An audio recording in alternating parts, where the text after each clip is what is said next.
DJ Tillu ఈ cinema వచ్చే వరకు అసలు సిద్ధూ జొన్నలగడ్డ ఓ చిన్న యాక్టర్గానే తెలుసు. కానీ డీజే టిల్లు రిలీజయ్యాక ఒక సెన్సేషన్, ఒక వైరల్. అప్పటివరకు సైలెంట్ మూవీస్తో పలకరించిన కుర్రాడేనా అనిపించేలా యాక్ట్ చేసి అందరినీ స్టన్నయ్యేలా చేశాడు. డీజే టిల్లు ఒకెత్తైతే టిల్లు స్క్వేర్ మరొకెత్తు. వీటన్నిటిని మించేలా జాకు ఉంటుందని చెబుతున్నాడు సిద్ధూ.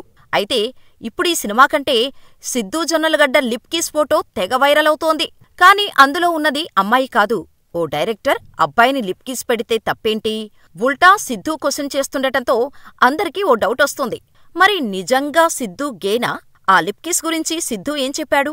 అసలు సిద్ధూ బ్యాక్గ్రౌండ్ ఏంటి? సినిమాలోకి ఎలా వచ్చాడు? Let's watch. సిద్ధూ జొన్నలగడ్డ 1988 ఫిబ్రవరి 7న హైదరాబాదులో పుట్టాడు.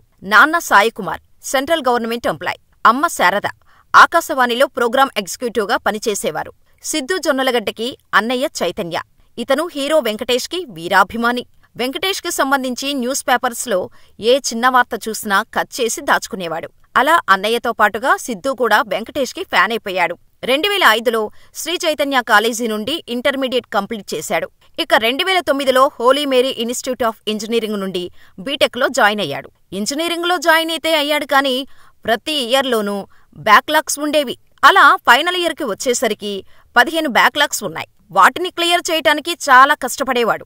ఇక ఇంజనీరింగ్లో జాయిన్ అయ్యాక కల్చరల్లో బాగా పార్టిసిపేట్ చేసేవాడు. సొంతంగా స్కిట్స్ రాసి వేయటంతో మంచి పేరు వచ్చింది. దీనికి తోడు ఫ్రెండ్స్ అందరూ హీరోలా ఉన్నావంటూ కాంప్లిమెంట్స్ ఇచ్చేవారు. దీంతో చదువయ్యాక సినిమాల్లోకి వెళ్లాలనుకున్నాడు సిద్ధూ. దాంతో మా ఇంటి దగ్గరున్న చిన్న ఫోటో స్టూడియోలో రకరకాల ఫోజుల్లో ఫోటోలు తీయించుకొని బైకుపైన స్టూడియోల చుట్టూ తిరగటం స్టార్ట్ చేశారు. సిద్ధూ కామెడీని అందరూ ఎంజాయ్ చేసేవారు. కానీ తల్లి మాత్రం క్రిటిసైజ్ చేసేవారు. ఇప్పటికీ తన సినిమాలకు పెద్ద క్రిటిసైజర్ మా అమ్మే అని చెబుతాడు సిద్ధూ. ఇక సిద్ధూ తండ్రి కూడా ఫస్ట్ నుంచి సిద్ధూను ఎంకరేజ్ చేసేవారు. కానీ అసలు ఎప్పుడు సెటిల్ అవుతాడోనని భయం ఉండేది తండ్రికి. ఇక సిద్ధూ అన్నయ్య బాగా చదువుకొని మంచి ప్యాకేజ్తో ఉద్యోగంలో సెటిల్ అయిపోవటంతో సిద్ధూ మీద ప్రెజర్ మొదలైంది. దీనికి తోడు సిద్ధూ ఫ్రెండ్స్ అందరూ యుఎస్కి వెళ్లి సెటిల్ అయిపోయారు. దీంతో నీతోటి వాళ్లంతా యుఎస్ వెళ్లి జీవితంలో సెటిల్ అవుతున్నారు, నువ్వెప్పుడు సినిమా తీస్తావు అని సిద్ధూ తండ్రి అడిగేవాడు. దీంతో సీరియస్గా సినిమా కథలు రాసుకోవటం మొదలుపెట్టాడు సిద్ధూ. 2-3 కథలు రాసి పెట్టుకుని వాటిని పట్టుకునే ప్రొడ్యూసర్ల ఆఫీసర్ల చుట్టూ తిరగటం మొదలుపెట్టాడు. ఎన్ని ఆఫీసులకు తిరిగినా డెబ్యూ రైటర్ అనేసరికి తర్వాత ఫోన్ చేస్తామని చెప్పేవారు.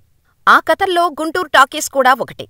అయితే ప్రొడ్యూసర్స్ ఎవరూ ముందుకు రాకపోవటంతో సొంత కథలను పక్కన పెట్టేసి యాక్టింగ్ వైపు వెళ్లాడు సిద్ధూ. అలా జోష్, ఆరెంజ్ మూవీస్లో చిన్న చిన్న క్యారెక్టర్స్లో కనిపించాడు.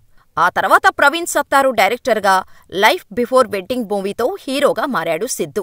ఆ తర్వాత శివబాలాజీతో కలిసి జగమే మాయ సినిమాలో యాక్ట్ చేశాడు. కానీ ఆ సినిమా కొన్ని కారణాల వల్ల ఆగిపోయింది. ఈలోపు 2014లో తమిళ్లో వచ్చిన Vallinam, boy meets girl, ice cream 2 మూవీస్లో యాక్ట్ చేశాడు సిద్ధూ. ఎన్ని సినిమాలు చేసినా కథలను మళ్లీ రాయటం మొదలుపెట్టాడు సిద్ధూ. చేతిలో ఉన్న కథలకే తుది మెరుగులు దిద్ది ప్రొడ్యూసర్ల చుట్టూ మళ్లీ తిరగటం మొదలుపెట్టింది. అలా లైఫ్ బిఫోర్ వెడ్డింగ్లో పరిచయమైన ప్రవీణ్ సత్తార్కి తన కథ గురించి చెప్పాడు. గుంటూరు టాకీస్ కథ గరుడవేగ డైరెక్టర్ ప్రవీణ్ సత్తార్కు నచ్చింది. దీంతో మనం సినిమా చేద్దామని సిద్ధూతో చెప్పారు. ఇక ఫుల్ జోష్తో ఇంటికి వెళ్లి సినిమా ఓకే అయిందని చెప్పాడు. ఫ్రెండ్స్కి చెబితే సినిమా హిట్ అవుతుందా అని అందరూ ఎగతాళి చేశారు. కానీ అవేమీ పట్టించుకోకుండా షూటింగ్ పనుల గురించి మాట్లాడటానికి వెళ్లాడు. 2016లో ఈ సినిమా రిలీజ్ అయ్యాక మంచి టాక్ తెచ్చుకుంది. ఈ సినిమా రిలీజ్ అయ్యాక హీరోగా ఛాన్సులు వస్తాయని అనుకున్నాడు. గుంటూరు టాకీస్ విడుదలయ్యాక సినిమా కొత్తగా ఉంది, హీరో కూడా బాగా చేశాడు అనే పేరు రావటంతో నేను హీరో అయిపోయానని ఇంటర్వ్యూ చేయటానికి వరుస కడతారని తెగ సంబరపడిపోయా. కానీ అవేవీ జరగలేదు.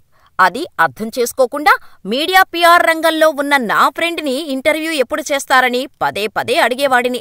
నెల రోజులయ్యాక, ఒరేయ్ నువ్వు హీరో కాదురా, జీరో, ఎక్కువ ఆశలు పెట్టుకోకు, నీ గురించి ఎవరూ రాయరు, రాసినా ఒక్కరూ చదవరు అని తిట్టి ఫోన్ పెట్టేశాడు.